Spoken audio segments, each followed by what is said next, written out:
नमस्कार. तर कालच्या व्लॉगमध्ये तुम्ही पाहिलं होतं की असं काही मस्तपैकी जेवण जेवली होती मी. त्यानंतरचाच हा व्लॉग आहे. मग सर्वात पहिला घरी आल्यानंतर आणि संध्याकाळी अचानक क्लायमेट चेंज झालं होतं बाई.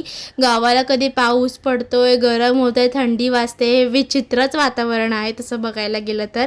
आणि त्यानंतर ही आमची झाडाची केळं आहेत, म्हणजे केळीचं झाड तुम्हाला मी दाखवलंच आहेत, ते अजून पिकणार आहेत. आणि त्यानंतर अचानक असं एकदम वारच आलं आणि घराच्या इथून बघा असा व्ह्यू दिसतो पुणे मुंबई हायवेचा. हा बघा कुठेसं दिसतं का. आणि हे झाड अति प्रमाणातच हालत होतं. मला वाटतं आता पडतंय का काय, कारण क्लायमेटच असं झालं होतं. आणि त्यानंतर संध्याकाळी मी आणि माझी आई एका मंदिरात गेलो होतो, म्हणजेच आमची भुईंजची ग्रामदैवत महालक्ष्मी माता, तिच्याच मंदिरात पाया वगैरे पडायला. आणि तिथे मस्तपैकी असं भजन चालू होतं.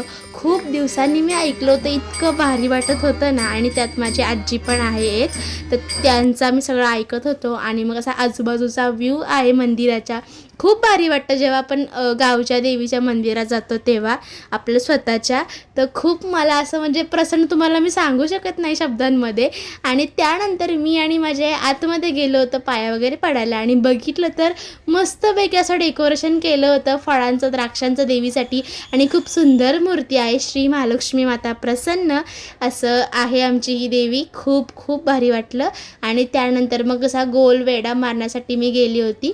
आणि ह्याच्या खाली नदीसुद्धा आहे, कृष्णा नदी.